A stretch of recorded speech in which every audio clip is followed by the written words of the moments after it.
동북아역사전 명예연구위원으로 있는 장세현입니다. 오늘 두 번째 주제를 보고 드리겠습니다. 두 번째 주제는 대한민국 임시정부와 일본 근현대사라는 그런 제목입니다. 원래 임시정부와 일본 근현대사를 검토하려면은 상당히 많은 관련 주제, 분야, 그런 내용들이 있기 때문에 부제를 일본 학계 일각과 일부 고교 역사 교과서의 임시정부 서술형 검토라고 하는 그런 부제를 붙였습니다. 그런데 사실은 제가 이제 임시정부 기념사업회에서 주제발표를 청탁을 받을 때 임시정부와 일본 근현대사와 관계를 검토해달라 이런 주문을 받고 상당히 어려운 주제인데 이 발점을 어떻게 만들어야 되나 고민을 좀 많이 했습니다. 그래서 현재 일본 학계에서 나오는 사전이나 몇 가지 단행본들, 그리고 고등학교 세계사, 일본사 교과서에 나오는 내용을 검토하면서 거기에 임시정부가 어떻게 서술되어 있나 이런 내용을 주로 검토를 해보기로 했습니다. 그런데 약 한 2달 정도에 걸쳐서 자료를 검토해본 결과 상당히 어떻게 보면 좀 충격적이라는 그런 말씀을 드려야 되겠는데, 그래서 이제 이 화면에 보시는 제목 아래에다가 제가 검토 소감을 어떻게 보면은 연구자의 어떤 검토 의견 내지는 소감이 될 수 있겠는데, 임시정부에 대해서 일본 정부 아니면 일본 국민들 그리고 일본 학계에서는 상당히 너무나 미흡하고 부정적이고 또 부정확하다 이렇게 생각이 되고, 그렇기 때문에 제가 소감을 미미한 존재감 그리고 무지하거나 아니면 무시하거나라고 하는 그런 다소 좀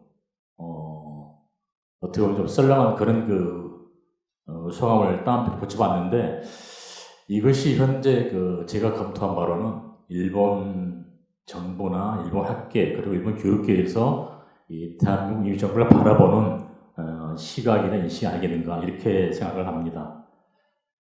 그래서 오늘 제가 여러분께 보고 드릴 내용 크게 보면은 주로 3가지 내용인데요.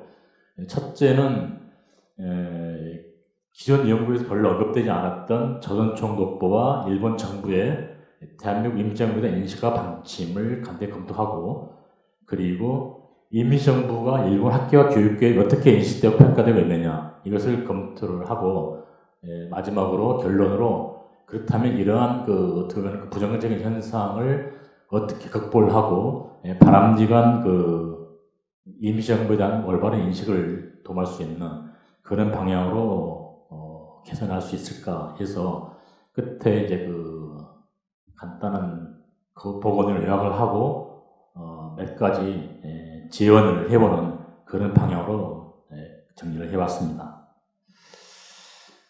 우선은 조선총독부와 일본 정부에서 임시정부를 어떻게 인식했는가 이런 내용을 보고 드리고자 하는데요.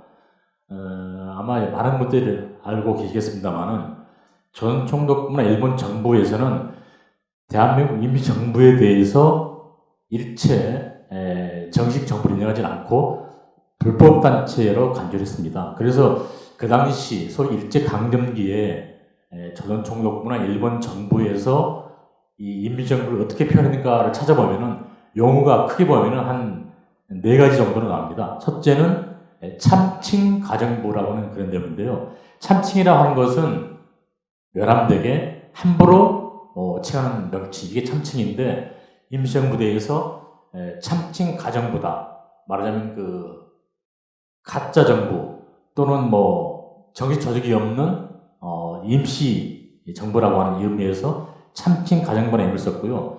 그 다음에 두 번째는 상해에 있었기 때문에 상해 가정부 이렇게 표현했고, 일반적으로는 가정부, 또 심지어는 정부란 말을 쓰지 않고 중국에 있는 못된 단체사 해가지고 제지불능단이라고 하는 그런 용어를 썼습니다. 그래서 이런 용어들을 통해서 볼 수 있는 바와 같이 조선 총독부나 일본 정부는 대한민국 임시정부에 대해서 대단히 그 모욕적인 그 용어를 쓰면서 불온시하고 탄압했다 이렇게 말씀드릴 수 있겠습니다.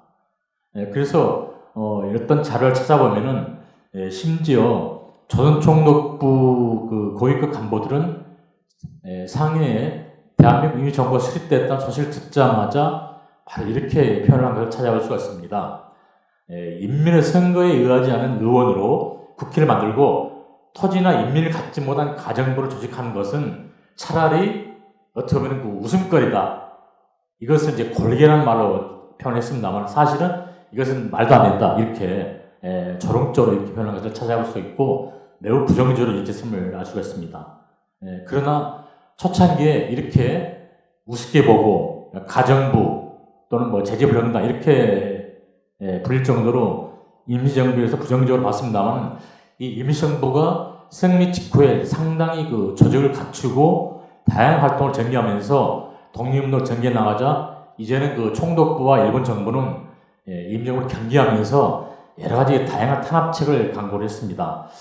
오른쪽 아래 화면에 글자가 작아서 잘 보이진 않습니다만은 이 문서는 이제 그 상해에 있는 일본 영사원에서 총독부나 일본 그 외무성으로 보고를 올린 문서인데 이 문서를 보면은 용어가 상해 가정부라고 하는 그런 용어로 정리가 된 걸 볼 수가 있습니다. 총독부와 일본 정부에서 임시정부를 어떻게 인식했는가 이것을 이제 보고 드리는 건데요. 현재 제가 찾아본 바로는 한국 학계에서 일본 당국이 임시정부를 어떻게 인식을 했고 어떠한 정책을 취했는가 하는 연구를 진행한 바가 거의 없습니다. 찾아보니까 제가 알기로는 두 편은 논문이 나오더라고요. 한 편은 1999년도에 임시정부 80주년 기념 논문집이 나왔는데 거기에 그 당시에 그 외고대 강사를 하고 있던 최유리 선생이 일제 당국의 임시정부에 대한 그 탄압 방침을 발표한 적이 있어 찾아봤더니 거기에 보니까 총독부나 일제 당국은 임시정부에 대해서 기본적으로 두 가지 대책을 취했다 이렇게 정리되고 있었어요. 첫째는 글자 그대로 그 강압책을 실시해가지고 임시정부를 해산하려고 하는 그런 움직임이었고 두 번째로는 밀정이라든지 친파를 동원해서 임시정부 내부의 분열과 이간책동을 도모하는 그런 방법이었습니다. 그래서 이런 두 가지 그 방침을 취하면서 임시정부를 탄압하고 해산하려고 했던 그런 방침을 취했던 거죠.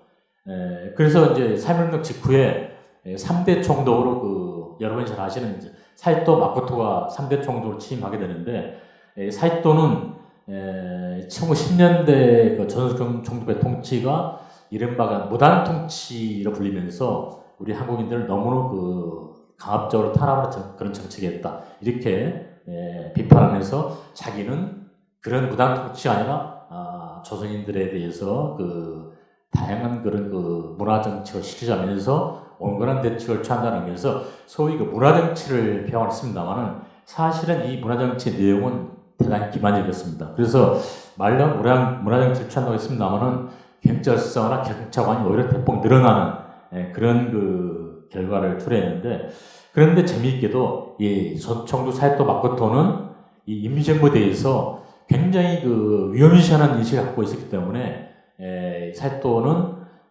기본적으로 전 총독부의 가장 급한 임무가 바로 상해에 있는 상해 가정부 해산 그리고 식민지 조선 밖에 있는 밖에서 활동하는 즉 만주나 상해 러시아 연해지에서 활동하는 이런 그 독립운동가들에 대한 회유 정책을 취한 것이다라고 하는 이런 인식을 갖고 있었습니다. 그래서 소위 그 상해 가정부 해산과 재외 베일선인 회유로 하거나 그런 것을 첫 번째 가장 급한 임무로 생각을 해서 그런 방식을 취하면서 많은 그 탄압과 이간책도 실시했는데 화면 오른쪽 아래에 보이는 그 자료는 조선 총독 그 사이토와 함께 임시정부의 해산과 임시정부의 그 이간책동을 추진했던 조선군 사령관 우스노미야 다로라고 하는 사람의 일기입니다. 그런데 우스노미야 다로의 일기가 2007년도에 일본의 그 유아나미라는 서점에서 일본 육군과 아시아 정책이라는 그 책으로 책으로 나왔습니다. 그래서 우스노미야 다로 조선군 사령관이 쓴 일기 내용이 책으로 나오면서 한국 학계에 상당히 큰 충격을 불러일으켰는데요. 왜냐하면 이 일기를 보니까 우스노미야 다로 조선군 사령관이 많은 조선인들을 만나면서 그 해외 정책을 실시하고 임시정부에서 활동했던 김희선이라든지 이희간이라고 하는 그런 사람들을 동원해가지고 이 사람들을 그 거액으로 매수를 해가지고 임시정부 분열 작동을 실시하고 여운형이라든지 이동이라든지 유동열이라든지 이런 그 임시정부 고위급 인사들에 대해서 밀정을 보내가지고 독립운동을 포기하고 조선으로 돌아와서 총독부에 순응하는 그런 자세를 취한다면은 상당히 많은 혜택을 주겠다 이렇게 회유하는 그런 그 정책을 실시하고 많은 사람들 만나면서 이관 책종을 실시하는 것이 이 일기 내용이 있었기 때문에 상당히 많은 그 충격을 불렀겠는데 이처럼 조선 총독과 그 조선군 사령관은 임시정부를 해산하고 탄압하기 위해서 상당히 많은 그 책동을 벌였다는 거죠. 그런 사실이 최근에 그 밝혀지는 그런 그 자료라든지 일본에 나오는 그 자료를 통해서 밝혀지고 있습니다. 그래서 이 사명 직후에 취임한 그 사이토 총독이 문화정치는 굉장히 많은 그 문제점이 있었고 허구성이 있었는데 그런 내용은 실제로 그 자료를 찾아보니까 조선 총독부가 1935년도에 시정 25년사라는 책을 발간했습니다. 그런데 그걸 찾아보니까 소위 문화정치 본질에 대해서 총독부 스스로 이렇게 얘기를 하고 있었습니다. 어떻게 얘기를 하고 있냐면요. 대체로 문화적 개발에 힘을 다하기 위해서 보통 문화정치라고 부르지만 소위 반도정치의 근본 방침에 있어서는 조금이라도 달리할 것은 없다. 이렇게 총독 스스로 얘기를 하고 있어요. 그리고 또 이렇게 얘기를 하고 있습니다. 만일에 일본 정부나 총독부의 북한에 반항해서 병합정신에 반대하는 것과 같은 불량배, 독립운동가들이죠. 이 불량배나 독립운동가들에 대해서는 추호도 가차없이 이를 처벌하는 방침을 가지고 굳게 나갈 것이다. 이렇게 독립운동가들에서 일관되게 탄압 방침을 유지하겠다는 방침을 조선 총독부 시정 25년사에서 밝힌 것을 찾아볼 수가 있습니다. 그리고 이 사진 오른쪽에 보이는 그 사진은 아까 말씀드린 조선군 사령관 우스노미야 다로라는 사람의 그 사진이고 오른쪽에 있는 것은 그 2007년도에 일본 이와나미 서점에서 나온 우스노미야 다로 조선군 사령관 일기 세월호 나온 그 일기책이 됐는데 여기에 많은 그 조선인들 회유 공작과 매수 공작이 이게 나왔다는 겁니다. 나중에 연구할 대상 책이 되겠습니다. 그리고 또 20년대 초 조선 총독부에서 임시정부를 어떻게 인식했나 자료를 찾아봤더니 상당히 많은 자료들이 있는데 기본적으로 성립 직후부터 1920년, 21년도에 걸쳐서 조금 인식 변화가 있었습니다. 우선은 그 성립 직후의 자료를 찾아봤더니 성립 직후의 내용 이런 기록들이 있습니다. 소위 대한 임시정부라는 것이 되자마자 조선 내에서 많은 무례배들이 모여가지고 많은 얘기를 하고 있는데 보니까 이 사람들이 그래도 모두 독립이라는 목적을 향해서 매진하는 것을 보이고 상당히 마음속으로 독립을 바라는 그 의지가 굳건한 것 같다. 이렇게 그 임시정부 의원들에 대해서 독립운동 의지가 굳은 것 같다. 이렇게 상당히 긍정적인 보고를 하고 있어요. 그 다음에 두 번째 자료를 찾아보면은 이 상해 임시가정부라는 것이 설치되면서 서울이나 식민조선에서 소위 그 독립정부가 그 당시 총독부가 했던 경성에 세워질 것 같다는 기대가 퍼지면서 상당히 그 식민조선 각지에서 이 임시정부에 대한 기대가 커지면서 상당히 불온한 정세가 계속되는 것 같다. 이런 그 보고나 인식을 하고 있고요. 그 다음에 세 번째로 21년경 보고를 찾아보니까 이때는 이제 임시정부가 조금 그 이승만 대통령의 그 위임 통치 청원 문제로 조금 내분이 일어나고, 그 다음에 이미 정부에서 국내에 설치했던 연통제 조직이 총독부의 탄압으로 많이 파괴됩니다. 그러면서 총독부나 일본 정부에서 이제는 그 임시정부에 대해서 임시정부가 좀 약해진 것 같다 하면서 이 상해 있는 가정부가 조금 쇠멸할 것 같다는 소문이 퍼지면서 이 조선인들의 그 임시정부의 기대가 급변해가지고 이 소위 그 가정부의声망이 좀 떨어진 것 같다. 그러면서 이제는 좀 안심해야 되겠다. 이런 그 인식 변화가 보이고 있습니다. 사진 아래에 있는 사진이 이 아래에 있는 그 건물은 그 상해에 있었던 그 대한민국 임시정부의 그 초기 청사인데 1919년 10월경 사진인데 이 청사는 이제 임대료가 비쌌기 때문에 나중에 임대료를 감당하지 못해서 결국은 그 여러 군데로 옮겨가게 되는데 초기의 그 청사가 되겠습니다.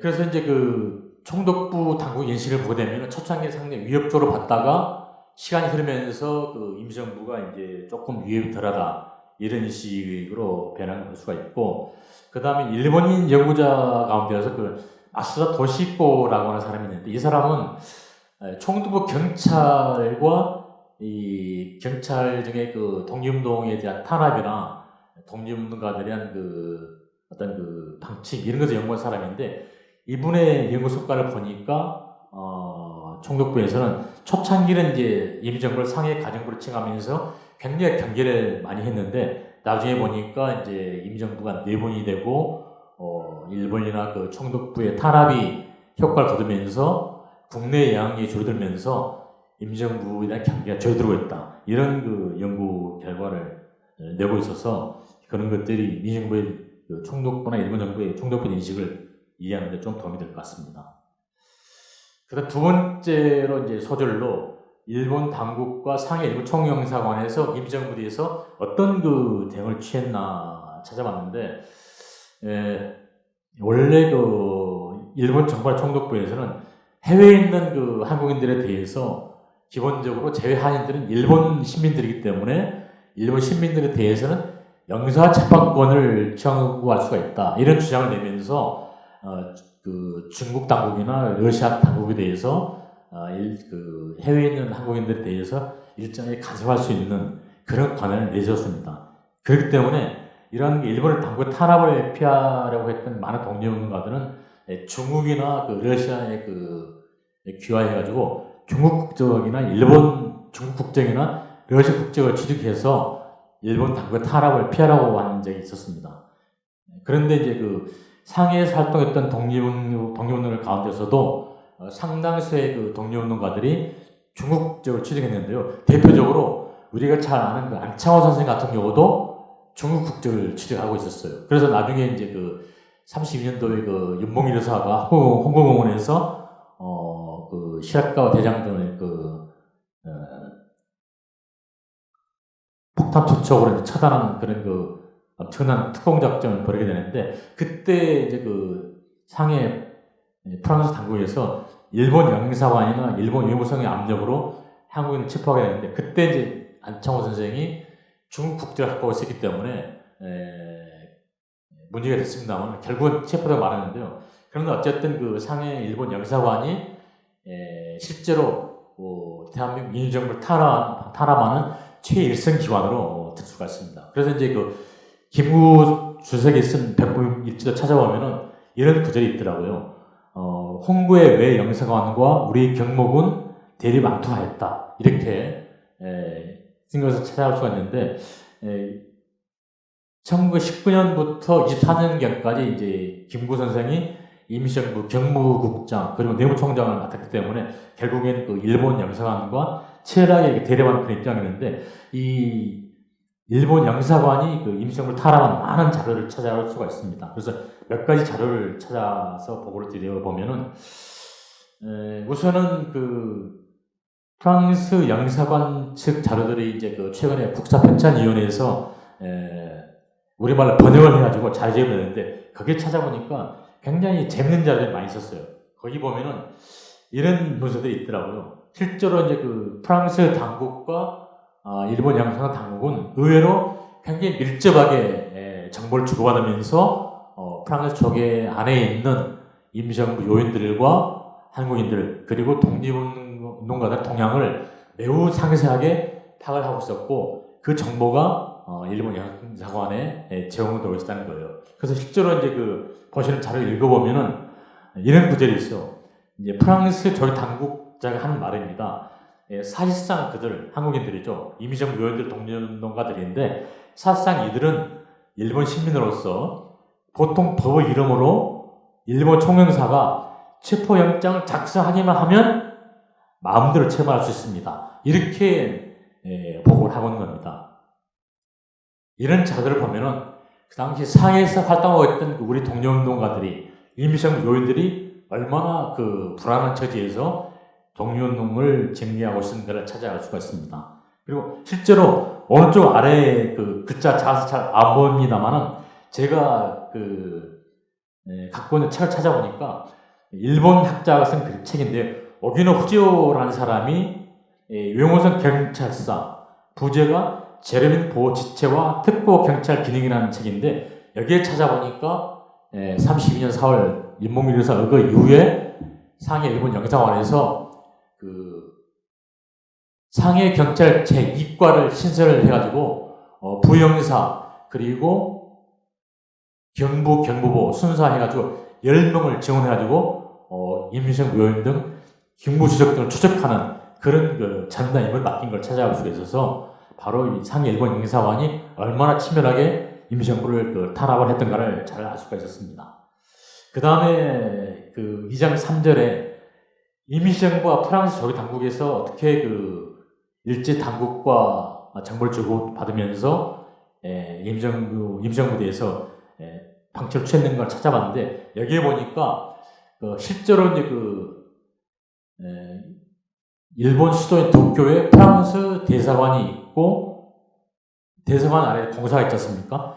그 프랑스 공사가 이제 중국으로 중국 가면서 서울에 들어가지고 사이토 총독을 만났는데 이 사이토 총독이 프랑스 공사에게 이렇게 얘기를 하고 있는 겁니다. 당신들이 있는 프랑스 조계에 불명배들이 있는데 소위 상해 가정부가 있는데 이 가정부에 대해서 이 일본 정부는 해산하도록 프랑스 정부 당국에 요청할 것입니다. 이렇게 대화를 한 내용이 프랑스 조계 당국의 문서에 있는 거예요. 실제로 이렇게 얘기를 하고 있어요. 이 사이토 남작은 이 외무 대신으로 하여금 이 프랑스 쪽에서 압력하는 정부 해산, 곧 이 임시정부에 대한 해산이나 이 요인들이 인도를 명령하도록 요청을 할 것 같습니다. 따라서 이 프랑스 우리 정부는 일본 요청 이전에 미리 알아서 조치를 취하는 게 좋겠습니다. 이렇게 건의를 하고 있는 거예요. 근데 실제로 이제 이런 건의는 실제로 시행되지는 않았어요. 왜냐하면 당시 도쿄에 베트남 망명객들이 있는데 프랑스 당국에서 이 베트남 사람들을 일본 당국에 이제 프랑스 당국에 넘겨달라고 하니까 일본 당국에서 거부를 하고 있어요. 그래서 그러면 우리도 이제 우리 프랑스 조계에 있는 한국인들을 일본에 넘기지 않겠다 해가지고 이렇게 거부하고 있었거든요. 그래서 이제 당장 넘겨지는 않았었죠.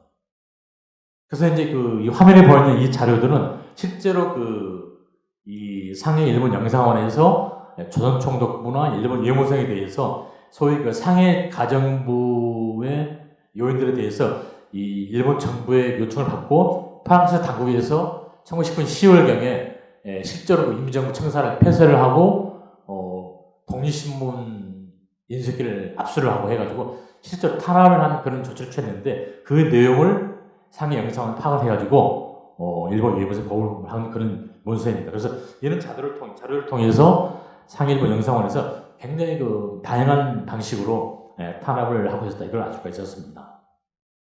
그 다음에 실제로 이제 임시정부가 일본 학회에서 어떻게 인식되고 평가되어 있는가를 찾아보기 위해서 일본에서 발행된 사전을 찾아봤습니다. 6종류의 사전 그리고 6종류의 단행본을 찾아봤는데 우선은 1978년도에 발행이 된 일본 근현대사 사전이 있었습니다. 그래서 그걸 찾아보니까 임시정부대에서 단독 항목이 없더라고요. 대신 그 3.1운동과 조선 독립운동이라는 항목이 있었는데 3.1운동을 언급하면서 끝에 이렇게 간단히 언급을 하고 있었습니다.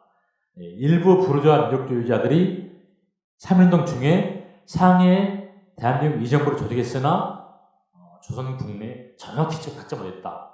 이렇게 한계를 아주 좀 과장해서 서술하고 있더라고요. 그 다음에 조선 독립운동에 서술하면서 역시 같은 내용으로 상해 임정부를 수립했으나 국내에 전혀 기초를 갖지 못했다. 이렇게 서술하고 있습니다. 그 다음에 두 번째로 일본에는 이제 그 동경대학을 중심으로 한 그 학파가 하나 있고, 일본 교토의 소위 그 교토 대학 학파라고 하는 그런 일본의 흐름이 있는데, 이 교토대학 사학과에서 중심이 된 신편 동양사 사전이 있는데, 거기를 찾아보니까 아쉽게도 역시 그 대한민국 임시정부에 대한 그 탄도 항목은 없었고, 다만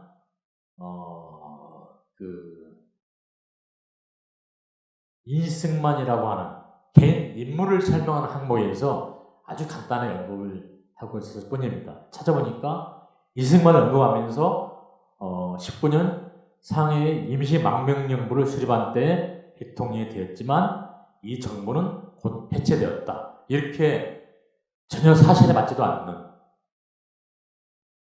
성립되자마자 해체된 걸로 이렇게 잘못 서술하고 있었어요. 이 내용을 시정을 해야겠습니다. 이렇게 잘못 서술되고 있습니다.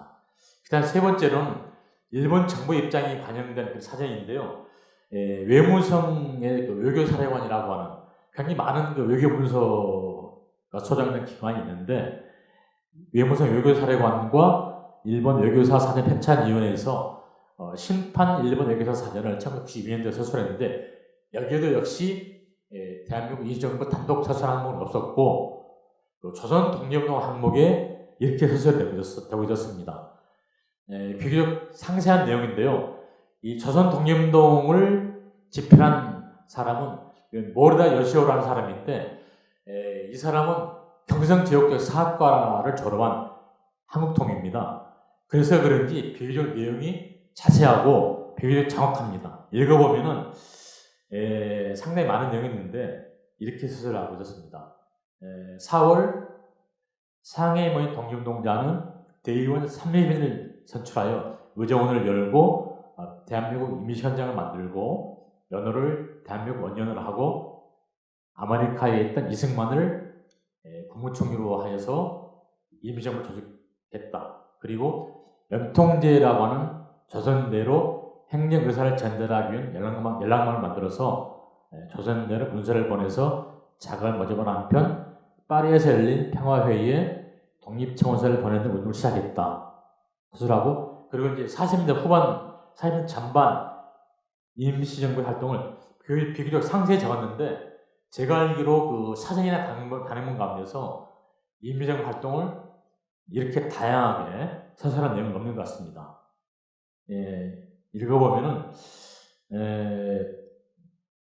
그 전쟁하의 독립운동 해놓고 1940년 9월 대한민국 임시정부 소속의 조선인 군대 광복군에는 중국정부 승인을 받아서 광복군 총수항부가 설치되었다. 그리고 40일 8월 19일 대한민국 임시정부 주석 김구도 성명서를 발표하고 임시정부의 승인, 외교관계 개시, 군수품의 원조, 평화의 개최 시에 한국정부 대표의 참가, 그리고 국제평화기구 성립 시에 한국의 가요를 구했다라고 하는 비교적 상세한 내용을 정확하게 잡고 서술하고 있었습니다. 그리고 이제 그 광복군과 조선해영군의 활동, 그리고 소위 그 OSS의 그 광복군에 의한 낙하산 부대 훈련까지 언급을 하고 이것을 찾아오고 있었습니다. 오른쪽 아래에 있는 사진은 그 일본 외교사 사진인데요. 비교적 정확한 내용입니다. 그런데 아쉬운 점은 이 모리다 요시오의 이 서술 내용이 일반 단행본이나 교과서에 좀 반영이 안 되고 있는 점이 상당히 아쉽다, 이렇게 말씀드릴 수가 있을 것 같습니다. 그리고 이제 그 시중에 배포된 사전 가운데서 이완음이 사전에서 발간된 일본사 사전인데, 여기에도 임시정부 단독 항목이 없었어요. 다만 그 한국 항목에 있는데 그 한국 항목에 대한민국 국호와 관련해가지고 이렇게 서술이 되어졌습니다. 1919년 4월에 독립운동가들이 상해에 수립한 대한민국 임시정부는 이 국호를 이어받은 것이다, 수기한 것이다, 이렇게 서술을 하고 있었습니다. 그다음에 참고로 이제 일본사 총합연표라는 연표가 있었는데 거기 찾아보니까 딱 한 줄을 나오더라고요. 1919년 4월 11일 조선의 민족자를 중심으로 상해 대한민국 임시정부 수립, 이렇게 표현하고 있었는데 재밌는 것은 이 사전은 4월 10일 날 임시정부가 수립됐다고 표현을 하고 있었어요. 제가 보기에는 아마도 임시의정원 개원 날짜를 임시정부 수립일로 기록한 것 같습니다. 그리고 사사키라는 사람 외에 정운사 대사전이라고 하는 그런 사전인데 여기에 찾아보니까 이 강덕산 선생이 이제 서술했는데 비교적 착한 내용이 적혀 있었고, 특히 야납국의 카이로 선언에서 조선인민의 노예 상태 이후에서 조선을 독립군으로 한다고 밝힌 것은 바로 이런 조선인의 투쟁의 성과였다라고 하는 그런 내용을 서술하고 있는데, 이런 내용은 바로 우리 독립운동의 결과 카이로 선언에 반영이 되고 결국은 어떻게 보면 독립운동 양량으로 해방이 됐다고 하는 그런 내용을 서술한 것으로 봐서 상당히 긍정적 내용을 볼 수가 있는데, 다만 아쉽게도 조금 부정한 내용이 서술되고 있었습니다. 그 다음에 보면 이제 중국 학계, 일본 학계에서 임시정부 관련 자료집은 이제 단독으로 나온 자료집이나 다른 건 별로 없는데, 60년대와 70년대에 김정명 선생이 조선 독립운동, 그리고 김정주 선생이 조선 통치사료, 그리고 강덕상 선생과 가제무라 히데키 선생이 현대사자료라는 책을 냈는데 거기에 임시정 활동 자료가 편찬에 되어 있는 걸 찾아갈 수가 있습니다. 그런 일본 학계에서 임시정부 관련 논문은 제가 찾아보니까 물론 최근 코로나19 사태로 도서관들이 문을 닫아가서 많은 자료들을 찾아볼 수는 없었습니다만, 제가 찾아본 바로는 논문 3편이 나오더라고요. 그건데 한 편이 마스다 도시코라는 분이 2009년과 2010년도에 임시정부 90주년 학설회의 발표를 하고 그것을 수정해가지고 2010년도에 대한민국 임시정부의 현대사자 성찰이라고 하는 책을 내는데 거기에 총독부 경찰의 한국 독립운동 인식, 그리고 부제가 대한민국 임시정부 중심으로 하는 그런 논문이 한 편 있었고, 또 나중에 찾아보니까 2005년도에 사사 밑작기라는 분이 임시정부에서 활동했던 친구익 선생 등의 대종교가 대한민국 임시정부에 어떤 영향을 끼쳤는가, 이 논문이 2005년도에 조선사인구 논문지 발표가 되고, 그리고 이제 오래전에 약 35년 전입니다만 1994년도에 조선사연구의 논문집에 중국 헌법정부의 대한민국 임시정부 정식 승인 문제에 대한 논문이 1994년도에 교토대학 사학과에서 나오는 사림이라는 논문에 발표가 되었더라고요. 그래서 제가 찾아본 바로는 임시정부에 대한 단독 주제로 발표된 논문은 제가 알기로는 딱 3편의 논문이 황해되었고, 단독 책이나 자료 좀 찾아올 수가 없었습니다. 그래서 상당히 일본 학계에서 임시정부 연구가 안 되고 있다, 이렇게 말씀드릴 수 있을 것 같습니다. 시간이 별로 없기 때문에 마무리를 지어야 되겠는데, 다른 분들이 많이 있는데 우선은 첫째로 쯔보에라는 사람이 조선민족 독립운동 기사라는 책을 1959년도에 내고 개정판을 1966년도에 내는데, 제가 알기로는 이 책이 한국 독립운동에 대해서 가장 먼저 나온 대한민국이 아닐까, 이렇게 생각이 되는데, 아쉽게도 이 책은 임시정부를 다뤘는데 굉장히 부정적으로 다뤘어요. 그래서 임시정부 역사를 파벌투쟁의 역사, 내부 갈등의 역사, 그리고 테러 역사, 이렇게 서술해서 상당히 많은 문제가 있었습니다. 그런데 이 책이 영향을 끼친 것 같아요.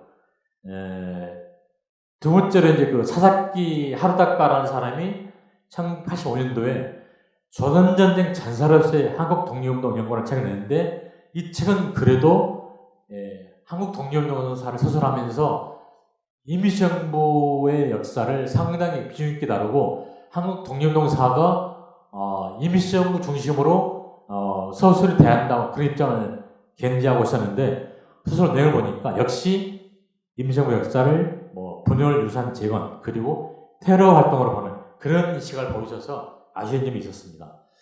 그 다음에 세 번째로는 일본에서 가장 대표적인 그 한국사 연구 단체인데요. 조선사연구회라는 단체가 있는데, 여기에서 1995년도에 신판 조선의 역사라는 책을 낸 적이 있습니다.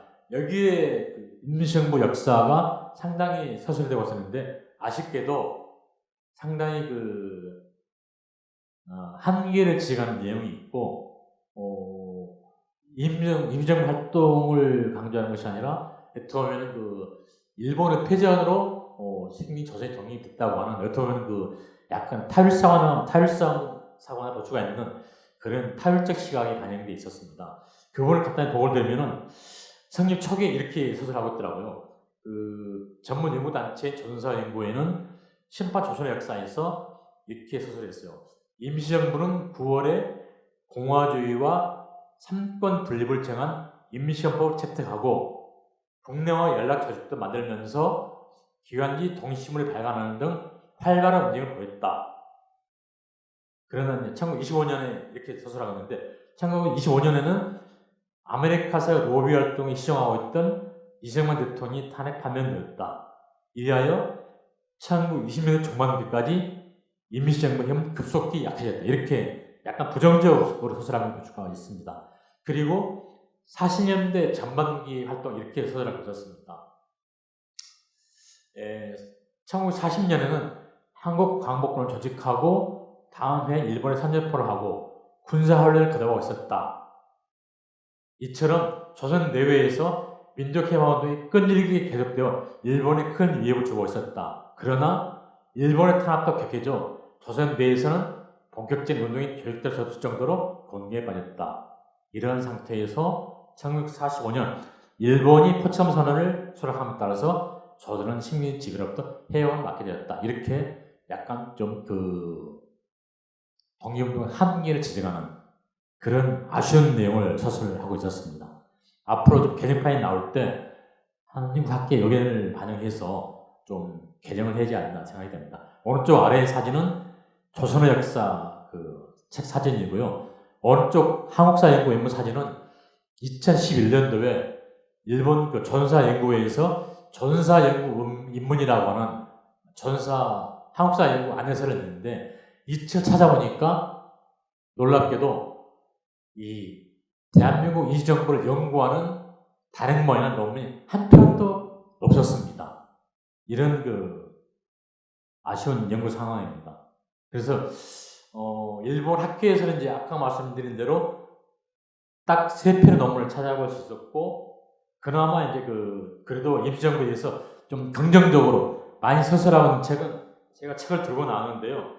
이 나가다 아키후미라고 하는 일본 상지대, 일본 조지대학 사학과 교수로 있는 분인데, 이분이 쓴 일본의 조선 통치와 국제관계라고 이 책에서 그나마 우리 독립운동과 임시정부 활동을 그나마 좀 긍정적으로 좀 비교적 상세히 사설하고 있었는데, 이 책은 한국에도 번역이 돼서 출판이 된 바가 있습니다. 그래서 일본 학계에서 상당히 많은 아쉬움이 있고, 대체로 임시정부에 대해서 미흡하고 부정적이면서 좀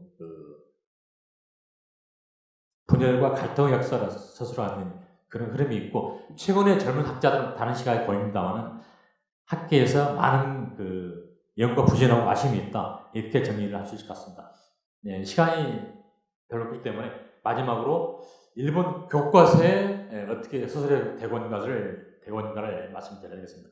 화면의 내용은 이제 말씀드린 대로 사사 미치야키라는 분이 쓴 임시정부 관계 논문 2005년도 조선사연구회 논문집, 그리고 오래전에 93년도에 모리 에치코라는 사람이 여자라 보입니다는 그 인민정부의 생인 문제를 다루는 논문을 발표한 바 있어서 딱 3편을 찾아볼 수 있다 말씀드릴 수 있겠고요. 그 다음에 그 한일역사공동연구위원회가 2002년부터 2005년까지 제1기 운영이 됐고 2007년부터 9년까지 제2기 운영되고 해산이 됐습니다만은 이 1기 한일역사공동연구위원회 때 일본 학자 모리야마 시게노루라는 사람이 임시정부 관련 논문을 발표하면서 임시정부에 대해서 서술했는데 이렇게 서술하고 있더라고요. 상당히 부정적인 내용입니다. 모리야마라는 분은 이제 일본 동경대학대 교수인데 이렇게 서술했어요. 국에서도 대한민국 임시정부는 당파 대내부에는 분열하고 그리고 이제 또 후반 40년 전반기 활동 이렇게 언급을 했어요. 대한민국 임시정부의 운동도 잇따라 분열을 더해서 중국 국민당의 종속도 보이게 된다. 그렇게 이집기 운동도 쇠퇴해서 그 결과 독립은 밖으로부터 주어지게 됐다. 이게 2005년도에 제1기 한일역사공동연구위원회의 일본 측 연락체계를 맡았던 모리야마 교수의 그 보고 내용입니다. 정말 문제가 많은 서술이죠. 끝으로 일본 교과서에 어떻게 그 대한민국 임시정부가 서술이 되어 있는가를 찾아봤습니다. 2006년도 검증이 된 교과서인데요. 2006년도 검증이 되면은 이제 교과서가 2007년도 채택되고 2008년도에 이제 사용된 교과서인데 일본사 AB, 세계사 AB가 있는데 A는 이제 근현대사 중심이고 B는 개별사입니다. 그런데 아쉽게도 그 세계사 교과서가 이제 A 6종, B 3종이 있는데 이 세계사 교과서를 찾아보니까 3일동에 대해서는 다 서술하고 있어요. 용어가 3일동, 3일 독립운동 이렇게 서술하고 있는데 아쉽게도 임시정부의 서술은 단 한 건도 없었습니다. 다만 일본사 교과서를 찾아보니까 일본사 A 3종, 일본사 B 1종 가운데서 일본 그 실교 출판, 일본 직교 출판사인데 이 직교 출판사 단 한 종이 임시정부에 대해서 서술을 하고 있더라고요. 그 내용을 보고 들어보면은 이렇게 서술하고 있습니다. 대한민국 임시정부의 수립, 3.1 독립운동 후 각지의 독립운동가가 상해에서 민주공화제를 내세운 대한민국 임시정부를 수립하였다. 공화제를 강조한 걸 찾아볼 수가 있죠. 그 다음에 2013년도 검정 교과서인데 이 교과서 역시 2014년도에 채택이 되고 2015년도부터 상의되는데 이 일본사 교과서 A3종, P6종을 찾아보니까 아쉽게도 딱 한 종이 나왔습니다. 역시 2006년 검정과 마찬가지로 직교 출판사에 나온 고교 일본사 B인데 이렇게 서술하고 있습니다. 조선의 독립을 3.1 독립운동 서술하면서 그 끝에 이렇게 서술하고 있어요.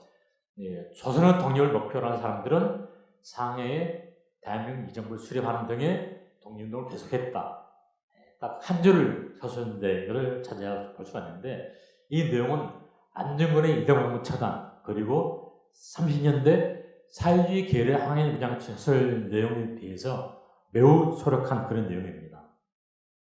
그리고 2013년도 검정 교과서 세계사 B교과서 3종 가운데서 약 한 종류를 찾아볼 수가 있었는데 세계사 B는 이렇게 서술하고 있는데 동명사적인 난 책입니다. 딱 한 줄이죠. 또한 해외로 망명한 민족운동가는 상해에 대한민국 이정부를 세우고 독립운동을 계속했다. 이렇게 간단히 서술한 것을 볼 수가 있었습니다. 교과서 내용인데 복사 상태가 안 좋아서 좀 흐립니다만 위에 보면은 3.1운동 전국 지도 그리고 여학생들이 서울에서 그 시위를 하는 장면이 있고 그 아래 왼쪽에 3.1운동 아래 서술을 보면서 아주 간단하게 한 줄 서술 내용을 찾아볼 수가 있습니다. 그리고 마지막으로 2016년도 검증 내용인데 이것은 이제 역시 마찬가지로 2017년도에 채택이 되고 2018년도부터 사용된 교과서인데 세계사 A 8종, 세계사 B 3종 가운데서 세계사 A 교과서는 단 한 종도 없었고 세계사 B는 이제 일종의 계절서인데 세계사 B 교과서는 세 종류 모두 임시정부를 서술하고 있었습니다. 찾아보면 역시 그 실교출판, 직교출판사에서 3년동안 연구하면서 딱 한 줄 연구가 오셨는데 이렇게 서술하고 있죠. 상해에는 대한민국 임시정부가 수립되어서 독립 없는 거점이 되었다. 매우 간단한 내용이죠. 그 다음에 두 번째로 고등학교 세계사 B 산천출판사인데 일본 발음 야마가와 출판사죠. 역시 이렇게 서술하고 있습니다. 1919년 4월에는 조선의 독립운동 제 단체를 통합하여 대한민국 임시정부가 상해에서 결성되었다. 그리고 마지막 세 번째로 고등학교 세계사 B 동명서적에서 나온 교과서인데 이것은 이제 본문에 서술하지 않고 본문 오른쪽에 각주 형식으로 아주 간단히 서술했는데요. 상해에서는 3.1 독립운동 계속을 목표로 하여 이승만 등 망명 조선에 의한 대한민국 임시정부가 기성되었다. 이렇게 아주 간단히 서술한 걸 볼 수가 있고 이 교과서는 이제 그 아까 말씀드린 동명서적 교과서인데 본문이 아니라 오른쪽에 각주로 아주 작게 서술한 걸 볼 수가 있습니다. 이렇게 매우 많은 아쉬운 내용이고요. 최근에 그 일본 문부성에서 2018년도에 고등학교 학습 지도요령을 발표했는데 거기에 보면 이제 역사 총합, 지리 총합, 공공이라는 과목을 필수 과목으로 지정하면서 정부의 개입을 강화하는 그런 내용으로 이제 검증하겠다 이 내용을 발표했는데 거기에 보면 이제 매우 걱정되는 내용이 있습니다. 예를 들면 일본 근대화와 의례적인 결과가 아시아 여러 민족 독립과 근대화 운동에 미친 영향과 함께 구민 여러 나라가 아시아 여러 나라 세력을 확장하고 일본이 한반도와 중국 동북지방으로 세력을 확장한 것도 다루어 이렇게 명기를 하고 있습니다. 그러니까 이런 일본의 침략 내용을 확장이라는 이름으로 이렇게 서술하도록 명기를 해서 이런 내용이 일본의 침략을 명기하지 않고 확장이나 진출을 표현될 의리가 있는 그런 내용으로 일본 문부성이 강화한 내용이어서 아베 정권에서 교과서가 더 개혁이 되지 않을까 이렇게 우려를 자아낸 동향이 있어서 보고를 마칩니다. 마지막으로 결론은 그러면 이런 일본 학교와 교과서에서 임시정부가 거의 무시되거나 잘 모르고 있는 상황으로 내용을 정화할 수가 있는데 어떻게 개선해야 되느냐 많은 방법들이 있습니다. 결국은 우리가 일본 학계를 설득할 수 있는 설득 능력 있는 연구를 내고 그것을 공동 연구라든지 공동 출판 그리고 제3기 한일역사 공동위원회 그리고 연구와 교육의 강화 그리고 자유로운 담론 그리고 중국 연변이나 중국, 일본, 북미 학계의 어떤 임시정부에 대한 이데올로기화된 편향된 시각을 배제한 객관적 실증의 연구, 자유로운 토론 이런 것들을 통해서 좀 극복해야 되지 않나 싶은데 이 화면에 보이는 사진은 이제 한정일 새 학계와 교육계에서 머리를 맞대서 발간한 2012년도에 발간한 한정일이 함께 쓴 동아시아 근현대사 1편인데 이게 이제 임시정부가 공동용을 하다 보니까 임시정부가 여러 차례 또 상당한 비중으로 수설되고 있습니다. 한국, 중국, 일본 세 나라에서 자기 나라 언어로 출판이 됐죠. 한국, 중국어, 일본어로 출판된 거죠. 그리고 오른쪽 보이는 책은 2014년도에 나오는 한국, 일본 교사나 학자, 교육계 여러 사람이 머리를 맞대서 공동으로 낸 책인데 마주보는 한일사 1, 2, 3 3편이 이제 근현대사 편인데 여기에도 공동연구 과정에서 임시정부에 대한 내용이 여러 차례 찾아보니까 여러 차례 언급이 되고 있더라고요. 그래서 이런 공동연구나 제3기 한일역사 공동연구위원회 일본 학계의 어떤 학술 개념이나 공동출판 이런 방향을 통해서 현재 임시정부에 대한 부정적 인식이나 연구의 미흡 그리고 거의 무시되는 수준의 일본 학계 그리고 일본 근현대사의 미묘한 임시적 비중을 극복을 할 수 있지 않을까 이렇게 검토를 하고 보고를 드립니다. 시간이 좀 지났는데 일본 정부나 총독부의 부정적 인식, 그리고 일본 학계와 교육계의 미흡하고 부정적 인식을 보고드리면서 어떻게 이런 현상을 보고해야 될지 앞으로 머리를 맞대고 지혜를 모아야 될 것 같습니다. 감사합니다.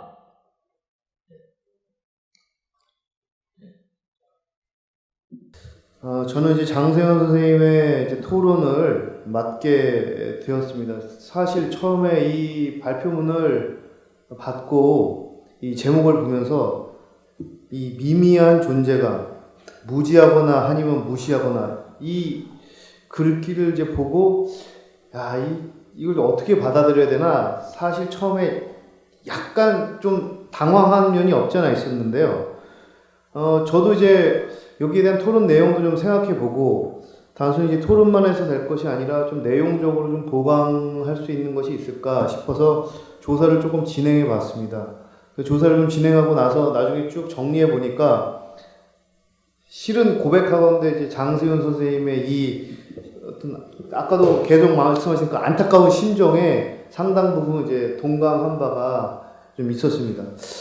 그래서 이제 그런 점들에 대해서 그런 어떤 경위에 대해서 좀 설명드리면서 크게 이제 4가지 내용을 말씀드리고자 합니다.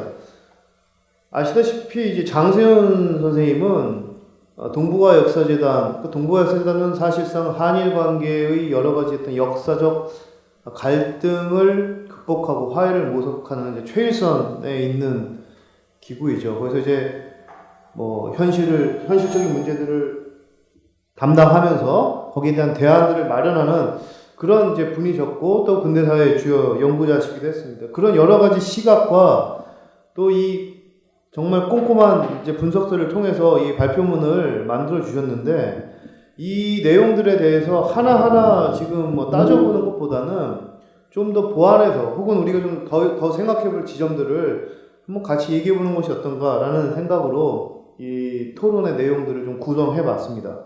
그렇게 봤을 때 첫 번째는 사실 일제강점기, 장 선생님의 발표문은 크게 일제강점기 조선총독부와 영사관 등을 비롯한 일제당국의 어떤 인식, 그리고 이후 현대 일본에서 인식하고 있는, 보여지고 있는 혹은 기술되고 있는 연구, 사전, 교과서류 등의 기술 현황, 그리고 여기에 대한 대안, 이런 내용들로 이제 구성이 되어 있습니다.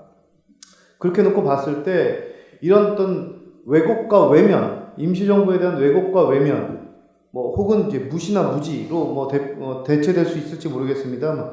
이걸 어떻게 이제 볼 것인가, 어떻게 받아들여야 되는 것인가에 대해서 좀 생각을 해봤고요. 두 번째는 일본 학계와 교과서는 지금 어떻게 보고 있는가, 뭐 장 선생님의 발표문에 대한 코멘트와 함께 또 좀 추가적인 내용들에 대해서 좀 말씀드리고, 세 번째로는 저는 이제 발표를 보면서 사실 궁금했던 것이, 그렇다면 지금의 일본은 임시정부를 어떻게 보고 있는가를 조금 한번 알아볼 필요가 있겠다라는 생각을 했습니다. 그래서 일본 언론에서 어떻게 임시정부를 다루고 있는지에 대해서 모든 언론을 다룰 수는 없고, 그 대표적인 언론 중에 하나인 아사히 신문의 한 30년치 신문 기사를 분석을 해서 어떻게 보도되고 있는가 좀 확인해 봤습니다.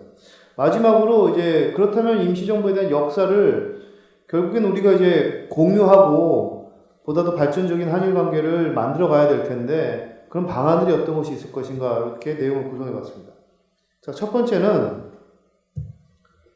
임시정부에 대한 왜곡과 외면을 어떻게 볼 것인가입니다. 대체로 이 일제강점기 일본 제국주의에 임시정부에 대한 인식은 왜곡과 비하 등으로 점철되어 있다라고 해도 크게 틀리지 않다고 할 수가 있겠습니다. 때문에 임시정부에 대한 폄하할 수 있는 내용들, 측면들, 분열적 측면들이 굉장히 과도하게 강조되었고, 지금도 이 학계, 연구자들은 모두들 이러한 인식 속에서 쓰여져 있는 여러 가지 자료 혹은 그 당시에 어떤 저작물들에 대해서 굉장히 비판적 독해를 하지 않으면 안 된다라고 지적을 하고 있죠. 근데 또 하나 우리가 여기서 생각해 볼 것은 바로 뭐냐, 이걸 조금 더 구분해서 볼 필요가 있다. 그러니까 조선총독부, 그러니까 다양한 측이, 일본 영사관, 그리고 외무선, 조선총독부, 그리고 일본 제국주의 일제 당국, 본국정부, 각 주체별로 그 인식하고 그것을 평가하는 요소들이 다르게 미묘한 입장 차이를 보이게 될 건데 이런 것들에 대해서는 우리가 좀 저쪽 구분해서 분석하는 것이 좋지 않겠는가라는 생각을 한편으로 해봤습니다. 그러니까 이건 사실은 저는 이 출발 이런 전제에서 사실 이 발표문에 대한 평을 먼저 하고 싶은데요. 이 장세현 선생님이 발표하신 이 내용은 한 편의 논문으로 다뤄질 수 있는 그 범위의 내용은 사실 아닙니다. 그렇기 때문에 앞으로 우리가 이제 더 이상 발전적인 내용, 성과물들을 만들어갈 수 있다라는 전제하에서 저는 이제 말씀을 드리는 것이죠. 또 한편으로는 현대 일본 사회에서 임시정부의 존재감 혹은 임시정부를 이렇게 기술한 주요 인사들 보시면 앞서 특히 강조된 모리타 요시오나 이제 찌보이 같은 경우에는 사실 이 경성제국대학 사학과 나왔고 이 사람 졸업 논문 이제 숙종 연간에 이런 내용들인데 이후에는 조선 총력 국민 총력 조선연맹에서 총무로 역할을 했고 들어가서는 외무성, 후생성 이런 데서 공무원이지만 상당히 특이한 전적을 갖고 있는 공무원으로 활동했기 때문에 그래서 사실은 외교사전에도 이 모리타 요시오가 임시정부 관련된 기술을 했던 것으로 보입니다. 그리고 찌오이 같은 경우에 아주 대표적인 일제 경찰이어서 그런 내용들, 그런 경위에서 일종의 자신이 알고 있는 정보를 전달한다는 차원에서 임시정부에 대한 내용들을 기술한 측면이 굉장히 있다는 것이죠. 그래서 이것은 그 내용의 사실관계보다도 그것의 어떤 의도를 우리가 먼저 좀 파악할 필요가 있다라고 먼저 지적을 좀 하고 말씀드리고 싶습니다. 두 번째는 일본 학계와 교과서는 어떻게 임시정부, 나아가 독립운동을 기술하는가인데 지금 장세현 선생님께서는 이제 고등학교 사회과 교과서를 이제 말씀하셨습니다. 실은 저도 이제 이거 어떻게 이제 올해 불과 2주밖에 안 됐는데요. 일본 중학교 사회교과서가 최근에 검증됐죠. 이걸 지금 입수를 해서 제가 전수 조사를 해봤더니 구종 중에 임시정부에 대한 기술이 있는 건 딱 한 개 교과서였습니다.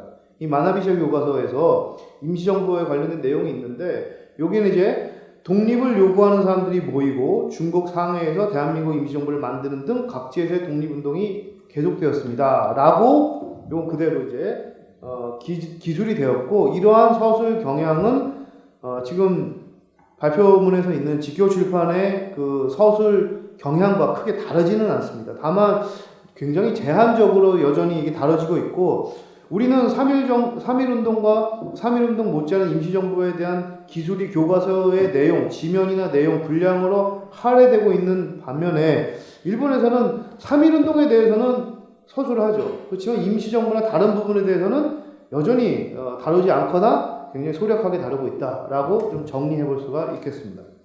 세 번째로는 일본 언론에서는 임시정부를 어떻게 다루는가입니다. 이건 제가 좀 발표자의 어떤 제가 토론자지만 한번 공부 좀 해보자라는 심정에서 쭉 조사를 해봤는데 제가 조사한 결론은 크게 물론 다양한 경위들이 있겠습니다만 크게 세 가지의 맥락으로 구분할 수 있겠다 이렇게 말씀드릴 수 있겠습니다. 첫 번째는 한국의 대표적인 인물들 예컨대 이강원 선생이나 김수사 혹은 백범 김구, 윤봉길 이런 인물들을 소개하는 과정에서 필연적으로 이 사람들의 경력에 임시정부가 들어가기 때문에 언급되는 정도입니다. 그러니까 사실상 어떤 평가나 그런 어떤 성향, 경향을 갖고 있지 않고 기계적으로 서술하는 것이죠. 물론 2007년에 10만원권 집회 이제 백범 김구가 선정되었다. 요거는 나름대로 한국의 어떤 대일 정서를 알려주려고 하는 취지도 없진 않습니다만 대체로 인물을 소개하는 과정 속에서 단순 언급되는 정도의 경향이 한 가지 있다라고 하는 겁니다. 두 번째는 아시다시피 이제 한국에서 임시정부에 대한 인식이 크게 고조되고 이것이 확산되는데 1980년대 후반서부터 특히 국교가 1990년대 초반 국교가 수립되고 임시정부 청사가 복원되고 여기에 대한 한국인들의 방문과 이것의 활성화 이것이 큰 영향을 미치게 되었는데 이러한 맥락 등이 일본에도 소개되는 경향이 있었습니다. 예컨대 한중간에 국교가 수립되고 국교가 수립되네? 그러더니 대통령이 방문한다. 노태우 대통령이 상해에 있는 임시정부 청사를 방문하고 실제로 청사가 복원되고 굉장히 역사적 주목을 받고 있다. 그럼 이것은 어떤 맥락이냐? 이러한 이제 관심을 보이게 되고 그러한 관심들이 기사를 통해서 일본에도 알려지게 됩니다. 90년대 초반에 그러한 경향에서 주로 이제 임시정부 청사와 한중 관계를 좀 들여다보면서 이러한 보도 경향이 있었다라고 한다면 2010년대 중반에는 또 이제 안중근 기념관이나 여러 가지 또 이제 임시정부 청사의 재개관, 항주 청사의 개관 뭐 이런 것들과 맞물려서 이것이 보도되는 그런 양상을 보이기도 했습니다. 이거는 사실상 한중 관계를 굉장히 의식하는 상황 속에서 이 임시정부를 주목한 경우다라고 말씀드릴 수가 있겠습니다. 세 번째로는 한국이 일본을 바라보는 어떤 기준점을 시사하는 지점 혹은 최근에 아주 일부의 기사입니다만 한국을 알기 위해서 글쎄 이걸 이해라고 써야 될지 모르겠습니다만 어쨌든 한국을 알기 위해서는 3.1운동과 3.1절 임시정부를 알긴 알아야 된다. 이러한 논조에서 보도되는 경향이 없지 않아 있다는 겁니다. 예컨대 93년에 김영삼 정부 때 했던 역사정책들 이런 것들과 맥락을 같이 하면서 이 보도되기도 했고요. 한편으로 이제 99년에 일본 정계의 뭐 거두로 평가되는 이제 오자와 이치로가 한국에 들어와서 백범요소를 참배했을 때 이것이 아주 대대적으로 보도되기도 했습니다. 최근에는 저는 이건 사실 조금 뭐라 그럴까요? 좀 의외라고 생각했는데 우리는 최근 몇 년 동안 3.1운동 및 임시정부 수립 100주년에 관련된 다양한 사회적 논의들을 했고 이것을 수렴하는 과정들을 거쳤고 거기에 대한 성과물들을 만들어 가고 있는데 여기에 대한 관심이 그래도 조금은 있지 않을까 싶었는데 생각보다 굉장히 적었습니다. 이것은 최근에 굉장히 이제 악화된 혹은 긴장 관계에 있는 한일 관계를 보여주는 점이라고 할 수가 있겠는데 2018년 대통령의 이제 3.1절 연설을 보도하면서도 이 외에 여러 가지 보통 이제 국가 정부수반 대통령의 담화문들은 많이 이제 보도도 되고 그런데 거기서도 임시정부 관련된 내용들은 축약된다든지 3.1절이니까 3.1절 내용은 들어가지만 우리는 당연히 3.1절 이어서 임시정부에 관련된 내용들이 담화문에 들어가지 않습니까? 이런 내용이 생략된다든지 이런 경향들을 보였습니다. 다만 흥미로운 지점은 이런 이제 기사의 문구가 있었어요. 중요한 것은 한국의 헌법 전문에서 한국 국민은 3.1운동으로 건립된 대한민국 임시정부에 법통으로 입각했다고 규정하고 있다. 그러니까 이거는 일본 사람들도 이걸 알긴 알아야 된다라고 하는 맥락입니다. 그러면서 결국 자국, 그러니까 대한민국 임시정부 그리고 항일 독립운동을 이어간 역사에 연결지어 자리매김하고 있고 이러한 역사인식이 최근에는 보수든 진보든 기본적으로 변하지 않는다라고 평가하는 그런 기사들을 확인할 수가 있었습니다. 그걸 보면서 사실은 저는 앞으로 우리가 일본과의 어떤 역사 공유에서 하나의 중요한 시사점을 보여줬다라고 느꼈는데 임시정부에 대한 어떤 국가의 역사적 정책과 호응 이런 것이 일시적이지 않다. 그리고 이것은 굉장히 보편적인 것이다 라고 하는 메시지를 일본에도 더 강하게, 분명하게, 선명하게 보여줄 필요가 있겠다라는 이제 생각을 하게 됐습니다. 마지막으로 이제 임시정부에 대한 역사를 어떻게 공유할 것인가. 그러니까 사실 비평하고 비판하는 건 굉장히 쉽지만 여기에 대한 대안을 어떻게 마련하는가 제일 어려운 문제이죠. 그러니까 왜곡과 외면으로 지금 이 정도 상황에 놓여져 있는데 발표자께서 말씀하신 굉장히 많은 안타까운 상황들에 지금 놓여져 있는데 이걸 어떻게 바꿔나갈 것인가 라고 하는 문제입니다. 제일 먼저 생각드는 건 저도 사실은 한일 역사운동위원회를 부활시키든지 재개하든지 이게 가장 큰 숙제라는 생각을 했고요.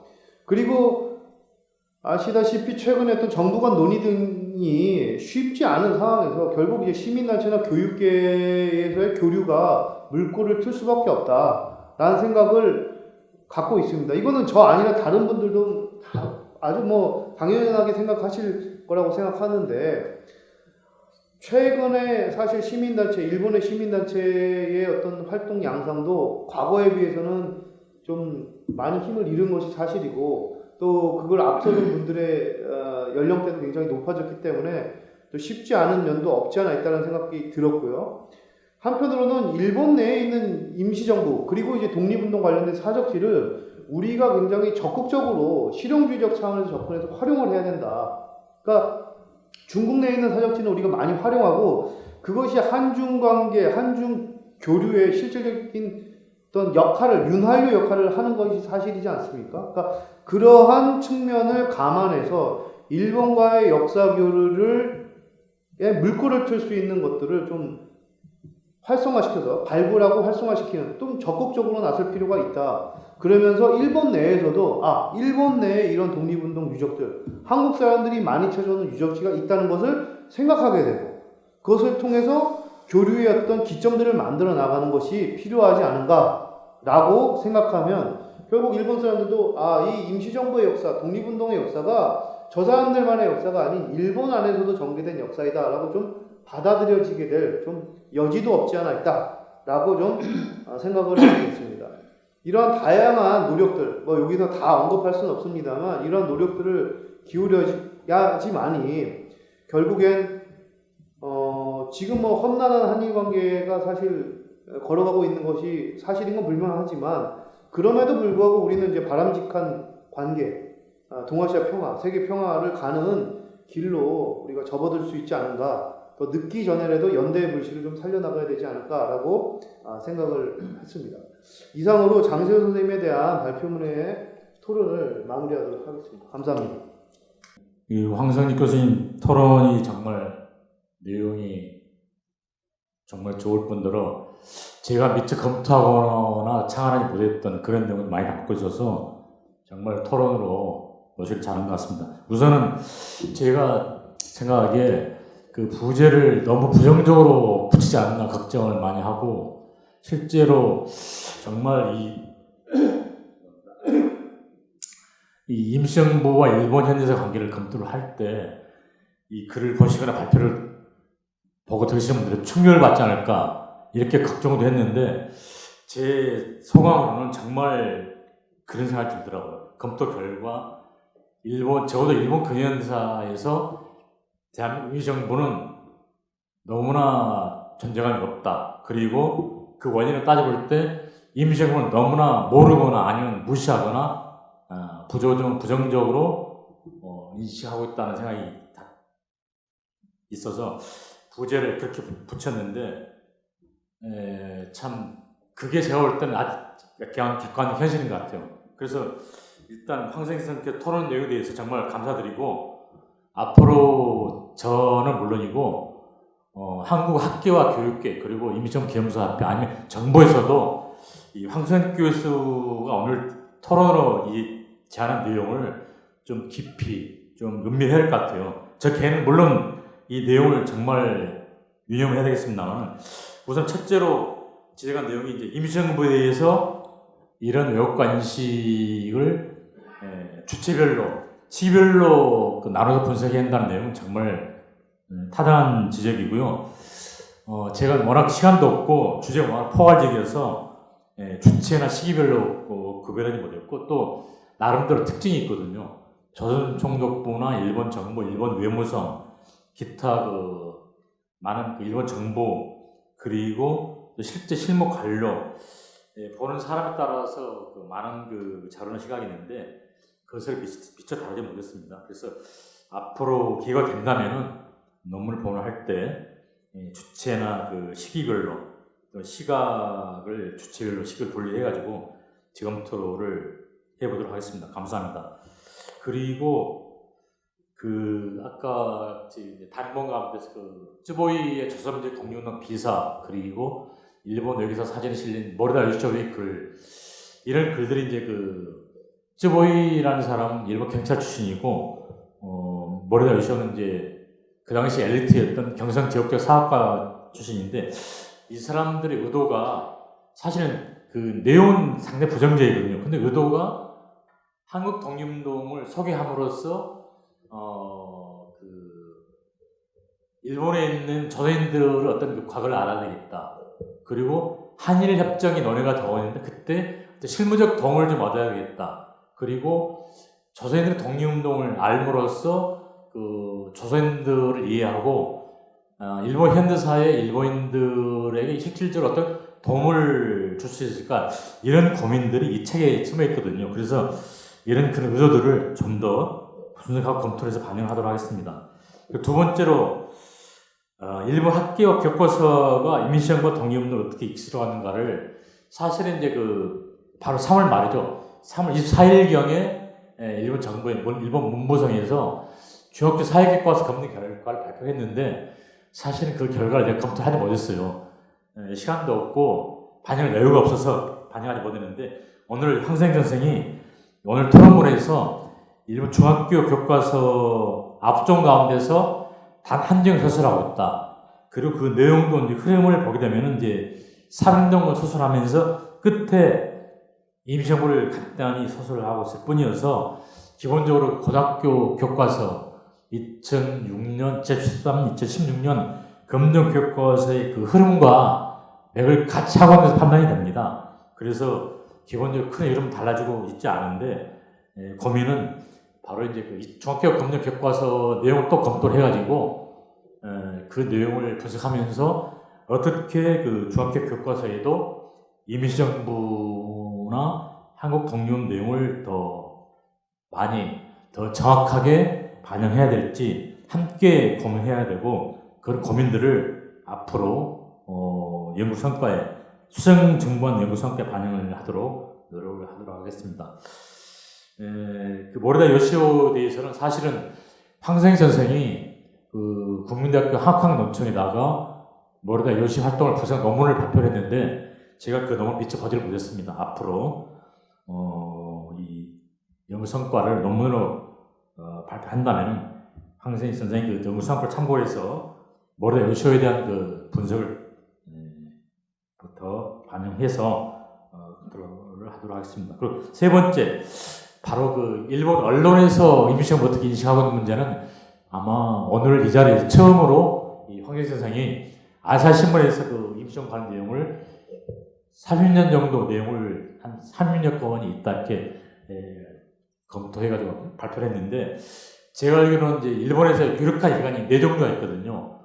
아사히신문 비교적 친한적인 신문이기 때문에 임시정부에 대한 그 내용을 그래도 많이 연구하고 있는 것 같은데 제가 알기로는 이제 극우파 신문이 산케이 신문인데 산케이 신문에 과연 임시정부가 어떻게 나오고 있을까 앞으로 찾아봐야 할 것 같고요. 그 다음에 일본에서 가장 많은 발행 보수를 발행하고 있는 신문이 요미우리 신문입니다. 그래서 이 요미우리 신문에 임시정부와 관련 상황이 어떻게 언급되고 있느냐 찾아봐야 될 것 같고 그 다음에 네 번째로 그 마이니치 신문이 있는데 마이니치 신문은 이제 우리말은 매일 신문인데 이 마이니치 신문에 일본 정부나 강요들의 동향이 또는 그 한국 대통령이나 한국 그 강요들의 동향이 임시정부와 관련해서 어떻게 보도되고 있는지를 앞으로 찾아볼 것 같은데 그것은 제가 볼 때는 오늘 황생희 선생이 단독 논문으로 해볼 것 같은 생각이 들고 시간이나 열정이 너무 많이 필요로 해서 앞으로 제가 황생희 선생한테 한번 해보라고 부탁을 해야 될 것 같습니다. 감사드립니다. 오늘 황생희 선생이 일본 언론 특히 아사히 신문에 어떻게 보도되고 있느냐를 크게 보면 고민은 이제 아마 그 설화리 동향과 관련해서 한번 했는데 저는 물론이고 한국 학계와 또 그 정부 교육계 등에서 깊이 유념해서 앞으로 이 일본 언론의 임시정부나 임시정부 관련 한일 강요 대통령이나 그 국무총리 동향이 언급되고 있는지 보면서 앞으로 이 성과를 충분히 수정해서 긍정적으로 검토를 해야 되지 않나 생각합니다. 그럼 네 번째, 임시정부에 대한 역사를 어떻게 공개해야 되느냐. 그리고 일본 학계나 교육계는 물론이고 일본 정부나 일본 시민들이 보다 더 많이 임시정부에 대해서 더 정확히 알고 정확한 실상을 알고 독립운동을 더 긍정적으로 한국 독립운동과 임시정부 활동을 보다 더 긍정적으로 더 많이 인식할 수 있도록 노력해야 되는가 참 어려운 문제입니다만 이 문제에 대해서는 저도 그렇고 오늘 토론을 맡은 황 선생님도 그렇고 또 사회를 보시는 이만열 교수님도 그렇고 이미정 기무사회도 그렇고 정말 진지하게 공개적으로 의견을 수렴해서 다각적인 대응 대책을 검토해야 할 것 같습니다. 저는 이제 3기 한일역사 공동연구위원회를 하나의 대안을 말씀드렸습니다만은 실제로 그 1기, 2기 그 한일역사공동연구위원회 참여했던 전문가나 대학 교수님들 의견을 들어보면은 이만일 교수님도 그 1기 역사공동연구위원회 중요한 멤버로 참석하셔서 그 한국학계의 그 한일관계사 논문을 발표하셨는데 실제로 그 참여하신 전문가들 의견을 들어보면은 상당히 회의적이더라고요. 해봤자 그 일본 학계에 우리 의견이 전달이 안 된다. 한국 학계에서는 이제 한일역사 공동연구위원회 결과를 교육에 반영하자 이렇게 잘 하는데 일본 측에서는 그냥 거부를 하고 있거든요. 일본 측에서는 한일역사 공동연구위원회 공동연구 결과는 자율적으로 시행할 내용이지 그것을 그 교육계 교과서에 반영할 것이 아니다 이렇게 부정하고 있는 입장이어서 상당히 어려움이 있는 것으로 판단이 되고 그렇습니다만 그래도 앞으로 한일 정부 차원에서 논란이 그 한일 그 정부 차원에서 공동으로 논의가 되고 3기 한일 역사 공동연구위원회 만들어져서 독립운동과 임시정부를 거론을 하면은 그래도 조금 낫지 않을까 이런 생각이 들고 하나의 그 작은 희망이나 대안이 될 수 있지 않을까 생각합니다. 그래서 좀 추진해야 할 것 같고요. 그 다음에 이제 실제로 그 일본 내 그 임시정부나 독립운동 유적의 유적 활용은 상당히 좋은 제안인 것 같습니다. 실제로 이제 일본 내 유적은 이제 동북아역사재단에서도 교원 연수나 교사 연수 때 조금은 하고 있습니다만 중만큼 잘 안 되고 있거든요. 그래서 앞으로 한일 관계가 개선이 되고 또 코로나19 사태가 진정이 되면은 일본 내 그 자료 발굴과 일본 내 그 독립운동이나 임시정부 관련 유적지 활용 문제를 진지하게 검토를 해 봐야 되겠고 앞으로 더 긍정적으로 검토를 해 봐야 되겠고 어쨌든 오늘 시간이 너무 많이 지나서 황 교수님 토론에 감사드리고 제가 참고해서 앞으로 이 연구성과를 보완할 때 참고해서 긍정적으로 검토를 하도록 하겠습니다. 감사합니다. 오늘 이 주제는 주로 대한민국 임시정부에 관한 역사 인식과 관련된 것이 많이 있습니다. 그래서 학계에서는 어떻게 인식하고 그 다음에 과거에 그 조선 총독부에서는 어떻게 봤고 현재 교과서에서는 어떻게 반영이 되어 있는가 이런 것이었는데 일본이 지금 우리 장 박사님 말씀하신 대로 대한민국 임시정부나 대한민국의 독립운동에 대해서 의도적으로 그 접근을 안 하려고 연구에 접근을 안 하려고 하고 있는 것이 사실입니다.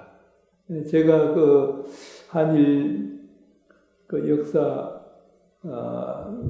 공동연구위원회 그 1기에 참여해가지고 그 사람들하고 한 3년 동안 그렇게 16번이나 만나가지고 해봤지만은 그분들의 기본 자세가 그렇게 되어 있다는 걸 그때 많이 느꼈습니다. 심지어는 그렇게 그 일본 사람들은 기록을 굉장히 중요시 하는데 우리 연구 그 공동위원회 할 적에 기록을 남기지 말자는 거예요. 기록을. 그래서 저 혼자서 그날 저녁에 와가지고 그날 이루어진 거 그거 다 기록을 해놓고 그렇게 했는데 하여튼 그 사람들 학자들이 아주 이상해요. 기록을 남기지 말자. 처음부터 그냥 그런 식으로 나와요. 그 하나 이 사회가 전체 우리 토론 같으면 하나 질문을 좀 하고 싶은 게 있는데 일본이 대한민국 임시정부에 대해서는 그런 자세를 취하는데 그 일본의 학계에서는 와다 하루키 같은 사람이 김일성과 만주 항일우 전쟁 이런 걸 썼단 말이에요.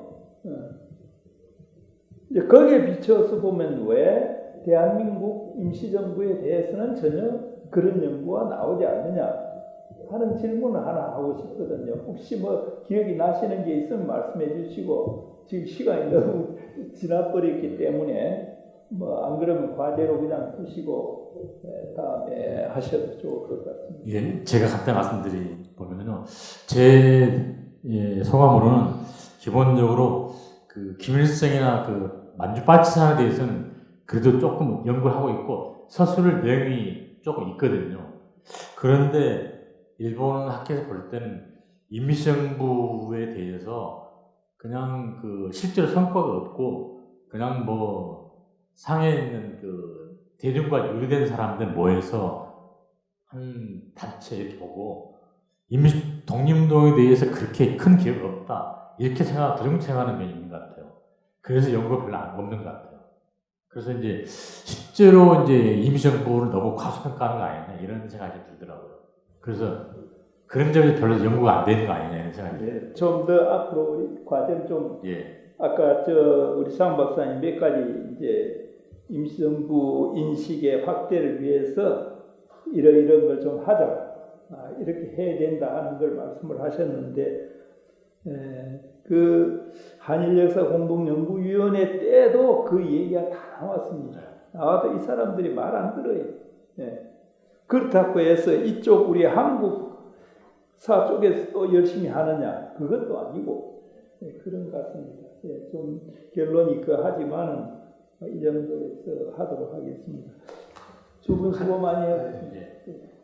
선생님 말씀하실 간단하게 제가 예. 소감 말씀드리면 그건 이제 그런 지점도 있는 것 같습니다. 그러니까 북한과 가깝게 접근하기 위해서는 김일성에 대한 인식을 이렇게 하고 있다는 걸 보여줘야 된다는 일본 측의 입장이 있고, 사실 어떻게 보면 임시정부에 대한 한국 사회의 주인의식이 지금까지 얼마큼 뚜렷했는가라고 보면 일본이 보기에 임시정부를 우리가 이렇게 알고 있다라고 하는 것이 한일 관계가 이렇게 진전되는데 전략적으로 필요하다 이런 판단을 별로 안 했을 가능성도 있다는 거죠. 그렇지만 최근의 경향에서는 거기에 대한 변수들이 생겨나고, 그리고 이제 임시정부 기념관이 예컨대 지어지면 서대문형무소 왔다가 임시정부 기념관을 보게 되고, 이런 이제 변화의 양상들을 직접 목격하고 인식하게 되면 지금부터는 조금 바뀔 여지는 있다. 저는 이제 그렇게 생각을 합니다.